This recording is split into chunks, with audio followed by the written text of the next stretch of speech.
Welcome to Productive Joy with Dr. Christie, where fun meets action.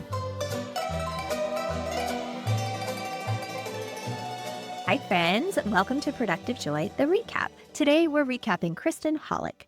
Kristin and I met at a really great women's conference for women in healthcare. And Kristin has written a book called Mama Bear Leadership. And she has really leaned into the fact that as a mama bear, you protect your young.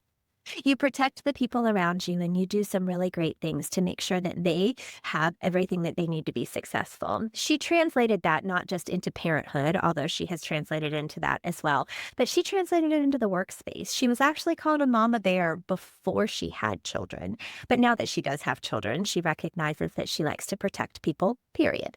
And as a leader, that is our number one job, right? Is to guide humans to be able to be more productive. But I think sometimes we get focused on the productivity and we miss the human side of protection. And she does a really good job of making sure that it's human-centered leadership. She talked about curating your leadership style and the importance of that. And, hers, again, as a mama bear, is to take care of the humans. Mine is to take care of the humans too, but I'm also always looking for ways to make the humans have the skills they need to be better, whatever that looks like. I'm not saying that they're not fantastic already. They are, but none of us ever arrive. It's not like we just poof, become everything that we're supposed to be and then some. Instead, no, we are learning how to become the best versions of ourselves with tools. And those tools come in pockets and moments from really random places. But we've got to take the time to recognize those tools for what they are and then practice using them. So her circumstances turned her into a mama bear, and we didn't dig super deep into where that originated, but I'm going to guess she probably took care of siblings, or she took care of friends, or she took care of the people around her to make them better for whatever reason. I think every one of us has a leadership style based on our circumstances and our situation prior to becoming a leader. I think there's power in that, knowing that. But I think there's even more power in honing that. And what I mean by honing is we get better with time. We get better with exposure. We get better with our experiences if we learn from them. Or we get stuck in the way we've always done it, right? All of us have been on the committee of the way we've always done things. And that is a scary, bad committee to be on, because when you're on that committee, you don't see innovation for what it is, which is making things better. Now, I'm not saying you have to change everything. No, I think change is important, but sometimes things are pretty good the way they are. Instead, I'm hoping that you are starting to recognize the value of improvement.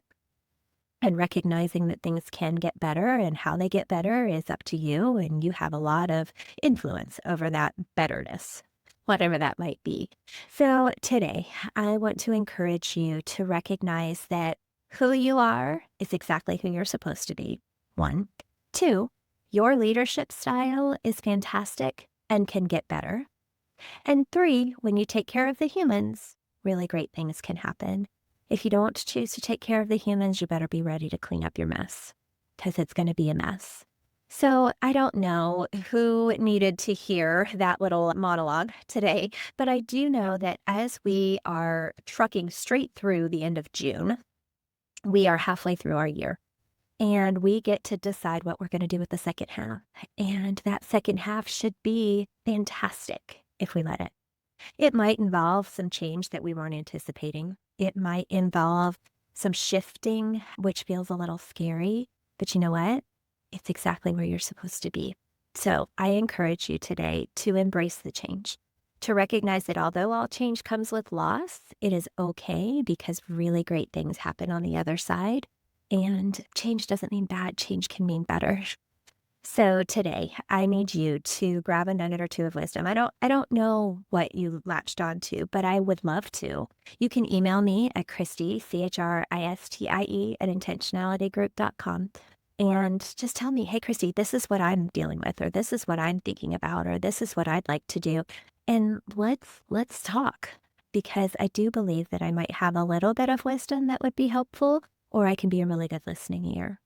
And today, I need you to do something differently than you did yesterday, because otherwise you wasted the last few minutes, and that's not my goal for you. Instead, my goal for you is to figure out a way to turn fun into action.